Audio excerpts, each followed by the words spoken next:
Assalamualaikum warahmatullahi wabarakatuh. Bertemu lagi kita di Palmedia Channel. Terima kasih atas kunjungannya. Mudah-mudahan video kali ini bermanfaat untuk Anda semua. Kita bahas mengenai buah landak ya. Jadi kalau kita di dunia berkelapa sawitan, ini sudah seringlah kita dengar apa itu buah landak. Ya, buah landa, apakah kelapa sawit bisa berbuah landa? Saya pikir bukan seperti itu. Tapi adalah buah landa itu buah yang durinya panjang-panjang, rapet, brondolannya sedikit, beratnya ringan ya, lebih ringan dari biasanya, lebih ringan dari umumnya ya. Saya sendiri pernah mengalami yang biasanya beratnya itu di sekitar 24 kilo per janjangnya, turun menjadi 16 kilo, bahkan ada yang sampai 14 kilo. Nah ini sangat berpengaruh sekali terhadap produksi ya. Jadi produksi kita turun, apalagi kami yang bekerja di perkelapa sawitan ini ya, tentunya banyak teguran, banyak pertanyaan kenapa dan kenapa. Wah, jadi pusing sendiri kita. Baik, kita bahas mengenai kerugiannya. Saya pikir sudah jelas tadi ya, produksi rendah. Kemudian selanjutnya adalah mengenai sebab-sebabnya itu apa. Yang pertama itu adalah karena genetik ya, karena genetik ini adalah kawan bayek, susah diatur, diperbaiki seperti ini. Walaupun ada beberapa dari teman-teman yang mencoba melakukan pelakuan yang ekstrim seperti dibakar, overpruning, tapi ini juga tidak 100% berhasil, hanya sebagian kecil aja. Jadi kalau saran saya, memang ini adalah karena genetik, sebaiknya kita ganti aja jika tanaman kita masih muda, masih di awal-awal TM gitu.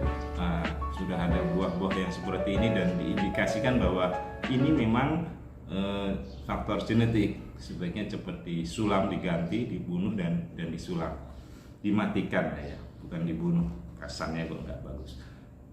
Oke, itu yang pertama. Kemudian yang kedua adalah dikarenakan penyerbukan ya, penyerbukan yang kurang baik. Saya sendiri pernah ke Papua, waktu itu ditugaskan oleh perusahaan untuk survei di sana. Saya lihat itu satu kebun buahnya nggak ada yang bagus, buah landak semua lah kategorinya. Jadi hampir semua itu brondolannya nggak jadi. Ya ini karena mungkin kebun itu hanya satu-satunya kebun di situ, kemudian belum didatangkan kumbang penyerbuk, dan akhirnya hanya mengandalkan mengandalkan angin saja. Jadi rata-rata banyak nggak jadi, buahnya kempet-kempet, durinya yang panjang-panjang gitu aja. Sebaiknya mungkin kalau terjadi seperti itu ya kita harus datangkan kumbang. Tapi kalau sekarang ini di seputaran saya bekerja di tanah Kalimantan, saya pikir untuk elodobia sudah tidak perlu lagi. Dulu di tempat saya kerja juga mendatangkan langsung dari Sumatera agar penyerbukan ini membaik. Di awal-awal buka tahun 2000-an lah, tahun 2000-an. Oke, kemudian itu jika terjadi penyerbukan yang tidak bagus, bisa jadi itu menyebabkan menjadi buah landa.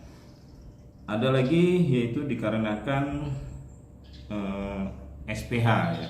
SPH-nya terlalu banyak, jadi tanamannya terlalu rapat, kemudian pelepahnya menjadi tidak bisa membuka, dan akhirnya itu berbentuk V, istilah kita berbentuk V, dia berdiri ke atas seperti pelepahnya itu nggak mau buka. Nah itu akhirnya buahnya kejepit. Jadi mungkin saat itu penyerbukannya bagus, tapi karena buahnya kejepit dia tidak bisa membesar, brondolannya bisa jadi banyak tapi kecil, atau sebagainya memang nggak jadi karena kumbang susah untuk menyerbuki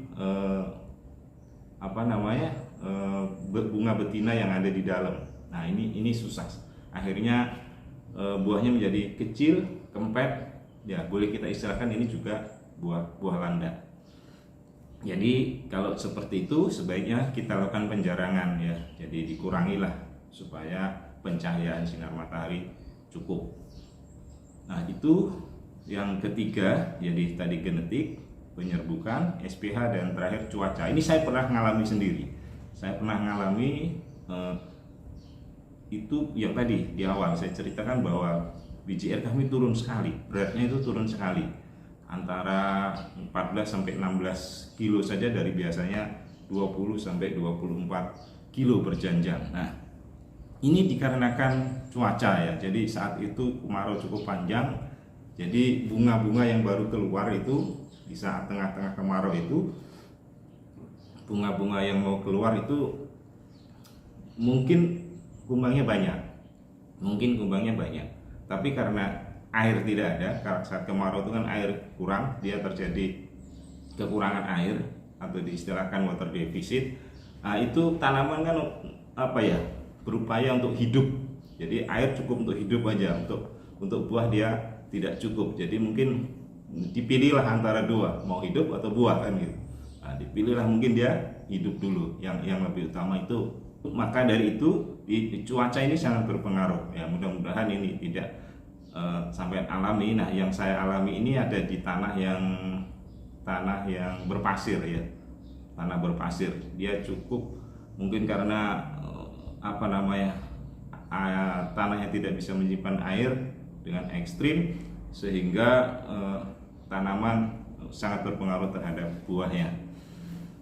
Lanjut lagi, bisa jadi juga itu saat fase puncak ya. Jadi buahnya, nah nanti di ujung-ujung buah di satu generasi itu, nah itu akan terjadi buahnya itu buah landak juga, kempet-kempet juga, karena mungkin yang bawah sudah jadi, udah besar, akhirnya yang lain, yang atas ini kecepit-kecepit. Nah itu biasalah. Jadi biji air itu kan kadang-kadang naik turun. Nah fase-fase yang turun itu mungkin yang buah-buah yang di atas dalam satu generasi, buah-buah terakhir lah mungkin.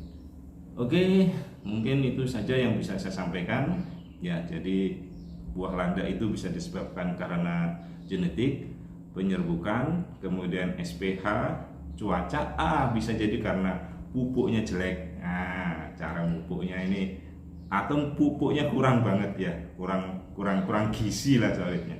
Nah, kalau sudah seperti itu ya tahu sendiri lah, pastinya produktifnya akan rendah, berundalannya kecil-kecil, bisa jadi malah abortus tuh rontok dia buahnya. Bisa juga mungkin lingkungan, bisa jadi lingkungan ya, lingkungannya berair, terlalu miskin hara ya, pupuknya kurang lagi, bisa juga seperti itu. Oke, saya pikir itu saja. Maaf kalau ini kepanjangan, salah hilap mohon maaf. Terima kasih, saya akhiri. Assalamualaikum warahmatullahi wabarakatuh.